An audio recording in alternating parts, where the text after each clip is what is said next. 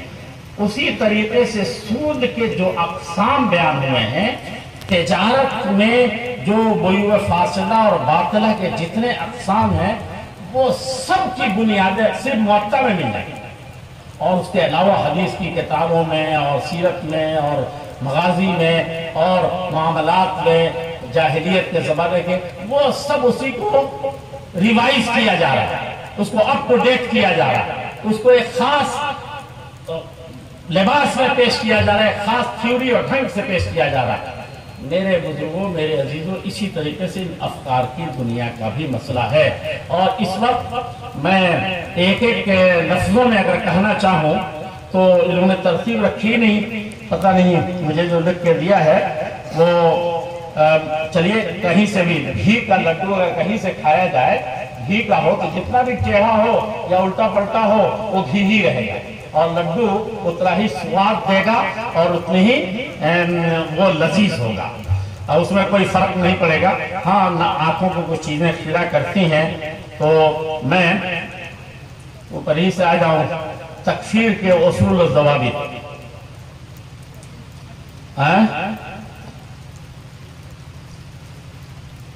اس میں تکفیر کی بنیاد، میں کہتا ہوں کہ سب کی بنیاد، سب سے پہلی بات اس میں یاد رکھنے کی ہے کہ بنیاد تو پہلے دن پڑ گئی تھی جب اللہ کے رسول صلی اللہ علیہ وسلم زمانے ذوالخویسرہ.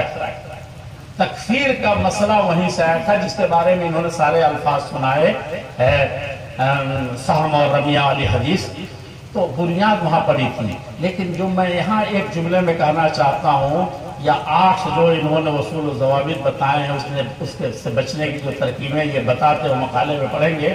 لیکن ایک بات یاد رکھیے کہ موقع اور محل کے حساب سے اس سے اچھی تکفیر کی بنیاد، آپ تکفیر کی کہیں گے، انصاف کی بنیاد کہیں اور نہیں. لوگوں کے بچے صحابہ نے کٹوائے تھے، مہاجرین نے، انصار نے اپنی بیویوں کی تقسیم کا بھی ان کے حق میں فیصلہ کیا تھا، سب کچھ نثار کر دیا تھا. ان کو ایک پیسہ بھی نہیں مل رہا ہے، اور مل کن کو رہا ہے؟ مل رہا ہے ان کے جن کے تلوار ابھی ہمارے بچوں کے، ہمارے گردن کے کاٹنے سے ابھی اس کے خون خشک نہیں ہوئے، ان کو اللہ کے رسول دے رہے ہیں. اور جنہوں نے اول دن سے قربانی دی ہے ان کو نہیں دے رہے ہیں. مال غنیمت پہلا مال ہے. اسے بتائیے اس سے زیادہ کوئی انصاف ہو سکتا ہے؟ اے دل یا محمد جب کہا تھا. جتنے سر ہیں یہ تکفیر کے، جتنے فتنے اٹھے ہیں، چاہے یہ ربیع العربی ہو جس نے عرب دنیا کو برباد کر دیا، یا آپ کے ملک میں اٹھتا ہو یا کہیں بھی اٹھتا ہو، یا اسلام میں سب سے پہلی اور سب سے بڑی، یہ تجربے کا 28 جنگوں میں چند لوگ شہید نہیں ہوئے کافروں کے، مسلمانوں کا تو کچھ نہیں، لیکن 90 ہزار صرف صحابہ اور تابعین اور تبع تابعین قتل کر دیے جائیں، یہ سوچا جا سکتا ہے؟ اسی تکفیر کے شخصانے. اور کہاں سے کھڑے ہوئے تھے؟ ان الحکم الا للہ، اللہ کی حکومت چلے گی، اللہ کا. یہ آج ہر گھر میں ہے، ہر دماغ میں کل بلا رہا ہے. ہم معاف فرمائے سلفی حضرات ہیں، اہل حدیث کہتے ہیں، لیکن میں تو کہیں کہیں دیکھتا ہوں کہ اس سے زیادہ بے راروی کہیں نہیں ہے، جو کہ کوئی بھی لگام نہیں. ایک طالب علم کھلے سے اپنے پورے مدرسے کو ڈالنا، ایک مدرس کو کوئی نظام پسند نہیں آیا یا کام پسند نہیں آیا، کھلے طور پر وہ یہی نہیں کہ زبان دل میں رکھتا ہے، زبان سے کہہ ڈالتا ہے، بلکہ اس کو فتنوں کی آماجگاہ بناتا ہے. اس لیے ہمارے اداروں کی کوئی خطیب صاحب تھے، میں اس وقت کہوں گا نہیں، انہوں نے جو مدرسوں پر جو آخری کلمات تھے کہ اصل چیز کیا ہے، مدرسے کے ذمہ داران، یہ ذمہ دار نہیں ہے. آپ پڑھ لیجئے گا جو میں نے شیراج پاٹل کو مدارس پر سب سے زیادہ ان کے اوپر دہشت گردی، آتنکواد اور ندوہ جیسے اداروں سے